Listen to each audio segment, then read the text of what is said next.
dalawang Father, and of the Son, and of the Holy Spirit. Amen. Saint Michael the Archangel, defend us in battle.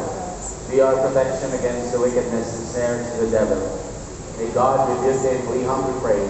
And do thou, O Prince of the heavenly hosts, by the power of God, cast into hell Satan and all the evil spirits who roam throughout the world, seeking the ruin of souls. Amen. Hail Mary, full of grace, the Lord is with you. Blessed are you among women, and blessed is the fruit of your womb, Jesus. Holy Mary, Mother of God, pray for us sinners, now and at the hour of our death. Our Lady of Peace and good voyage, pray for us. And in all circumstances, hold faith as a shield to quench all the flaming arrows of the evil one. In the name of the Father, and of the Son, and of the Holy Spirit. Amen. Laway. Okay. Finally, spells. Evil spells. Tatapos na tayo, ha? Tapusin mo na, ha? Kunti lang to. Kasi mahirap naman pag-weekend at hindi pa kayo na naman nanalo, eh. So, yung mga spells, yung mga sakya po, marami yan. Yung mga gayuma. Gayuma, masakit yan. Totoo.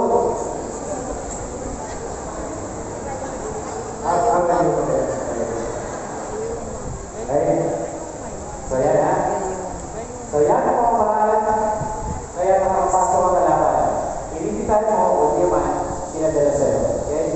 Now, for the Bible is that dahil tayo ay nasa isang laban, mahalaga naman na ituro sa inyo kung sino ang pwede natin mga takbuhan.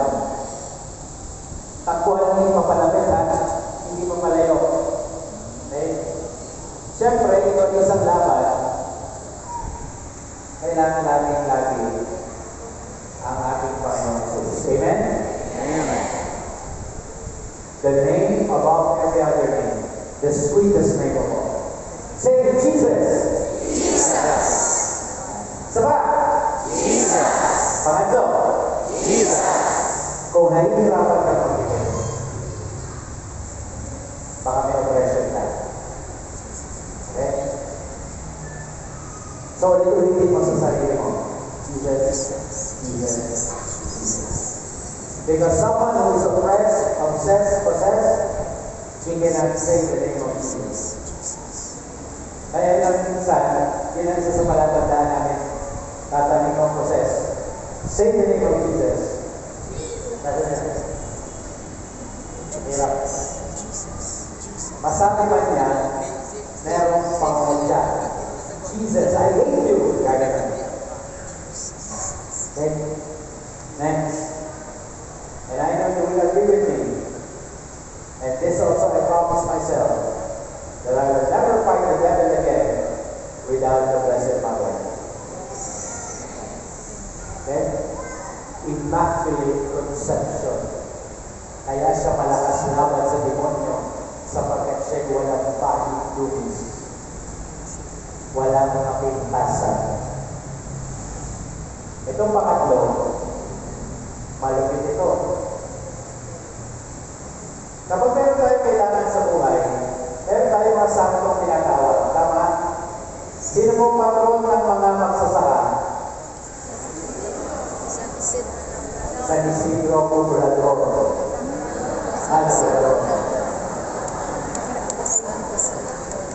Sino ang patron ng mga nawawalang bagay? Patron ng mga pari.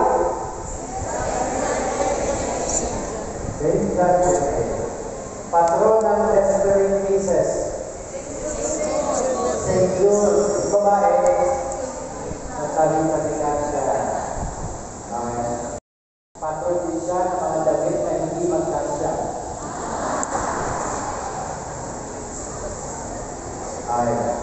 So, isang pangangailangan, kadalasan, isang santo. No? Pero dito sa pangatlo, sabi ni St. Thomas Aquinas, sabi ni St. Teresa of Jesus, sabi ni St. Teresa of Avila, pwede mong hilingin kahit ano.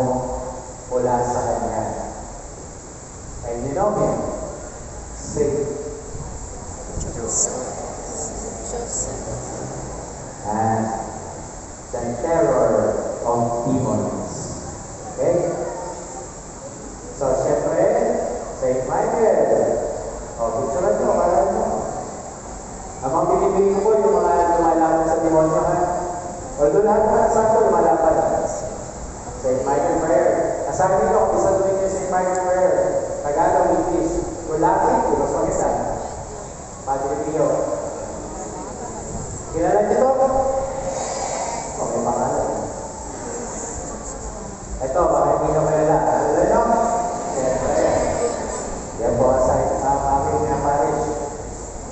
Sa pa, yan magalagani. Hanapin nyo na lang sa Google lang.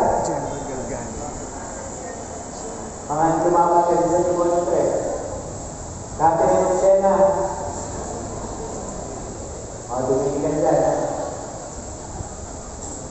Teresa Pavila. Lumaban yan. Patid yan si Diablo. Siyempre, Antonio the Desert. Antonio Abad. San Antonio Abad. And siyempre, favorite ko. Benedict Imela. Yan. Sino ba pwede nilapitan? Oo. Nasaan kayo, ha? Alam niyo yung nasaan? Yes.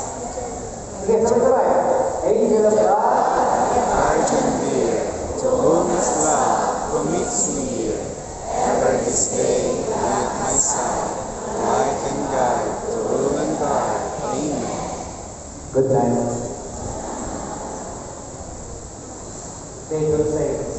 Kung may sarili kayong patron saint, malakas yun laban sa Diablo para sa iyo. Gets mo? Maaaring hindi sa akin, maaaring hindi sa kanya, pero sa iyo malakas. Kaya wala man doon sa mga pinanggit ko, pero may sarili kang patron saint na dinadasal mo lagi, malakas yan laban sa Diablo para sa iyo. Okay? So yung mga iba, baka meron pa kayo mga sakto, St. John Paul II, St. Teresa of Lisieux, yung bahala. Yung mga bata sa Santa Claus. Okay? Number 5. Tapos na tayo. Okay. Handa na lumaban? Yes. Okay, bata pa, lumala ka lang. Napapatalo ka pa din, ha? Okay.